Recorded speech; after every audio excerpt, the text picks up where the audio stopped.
homem nascesse cego? Foi ele quem pecou? Ou foi seus pais que pecaram? Jesus corresponde que não foi nem seus pais e nem ele próprio. Ainda porque, queridos, como ele poderia pecar antes de nascer, para então sofrer a consequência de nascer cego? Foi assim para que se manifestem nele as maravilhas de Deus.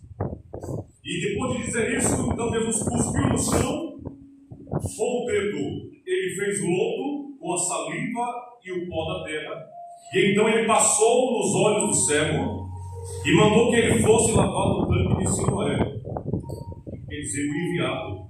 E assim o cego foi, e quando voltou enxergando. Louvado seja Deus. Um grande milagre do Senhor, que traz muita discussão, porque Jesus poderia muito bem ter apenas ordenado que ele ficasse curado, ou tocado com as suas mãos limpas, ou tão somente olhado para ele. Porém, ele fez dessa forma nesse dia. E a partir desse momento, aquele homem vai viver uma nova vida, agora enxergando. Imagine um homem que nasceu cego, que as pessoas diziam próximo dele sobre as maravilhas, sobre as cores, sobre a beleza do céu, sobre as cores, quem sabe, dos lírios do campo, e ele não sabia como é que era, apenas ouvia, tinha expectativa, e talvez pensasse que nunca fosse ver e contemplar toda aquela beleza que era falado perto dele.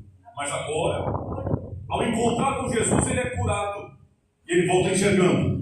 Eu imagino o tamanho da alegria, como o seu coração explodiu de tanto prazer de viver agora olhando para o céu, para seus familiares, para a tonalidade das roupas, das ervas do campo.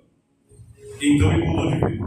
Ele saiu alegre e todos ficaram sabendo que ele foi curado por Jesus. Porque Jesus tem poder para isso. Mas o que eu vou falar essa noite não é sobre a cura do cego que nasceu.